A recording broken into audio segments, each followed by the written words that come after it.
Welcome to Evanescence.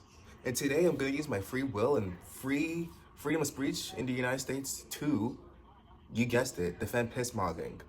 Alright, we've seen the phenomenon all over the internet and stuff like that. The Baki scene, I love Baki by the way. The Baki scene in which this big, gigantic black dude, is it that really mattered? I'm gonna explain later. This big, gigantic black dude who started, pissing a lot more than this other like small beta white dude and stuff like that. And people are calling it just wistful thinking and stuff like that, saying, oh shoot, this is nothing to worry about, stuff like that. This is so ridiculous. I'm gonna be the first to say this is sort of relevant and significant to our society, and mostly due to the fact that this really centers the most around health, like compared to a lot of the other things when it comes to mogging and stuff like that. Looksmaxxing, all right, that can be deemed as unnatural, all right.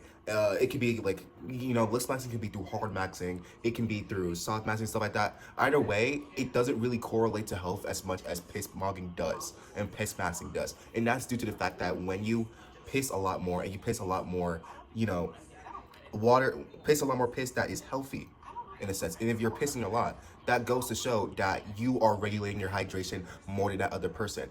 What does that also prove? All right, this can prove one of two things. All right, for one, you have more intelligence, more consciousness when it comes to aiding your own health and stuff like that, and looking after it more than the other person. And what does that also kind of represent? The second thing is status. All right, the fact that you can, and the fact that you have the ability to not survive off cheap ramen every day and to not survive off store water bottles, but survive off, what was acid hall drinking? It was privileged to be surviving off Santoga water and thriving off of it, in having the privilege to buy all these healthy fruits and stuff like that in order to aid your health, in order to aid your hydration, in order to piss mog a lot more, all right? This is what people don't understand when it comes to piss mogging. This is relevant due to the fact that it not only represents health, all right, benefits of health, but it also represents the sociological status of said person. Oh my gosh, I hate myself. I've stuttered way too much. All right, but that's all right.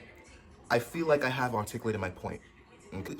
These fitness influencers and stuff like that aid the benefits of mobility, that aid the benefits of whole foods, that aid the benefits of just general healthy skincare and stuff like that. They can afford to do that because they can afford to do that. All right, and it's sociologically significant due to the fact that we see this standpoint where it's like you should do all this stuff, but the thing is, due to the fact that capitalism persists in our society, these things that are in demand, these healthy things that are in demand for the general population are more expensive due to the fact that it's more in demand, supply and demand. I barely pass economy, but so what? Okay, so when it comes to that, all right, I feel like with these healthy fitness influencers and stuff like that, it's more of a fact that they are signaling their status more than signaling, their growth and health as a person. This ties to piss mogging due to the fact that these things it's basically just showing up the fact that these things, this basic factor of hydration and healthy hydration that I can moderate throughout my day, this is being presented to you, and this is how I'm flexing it.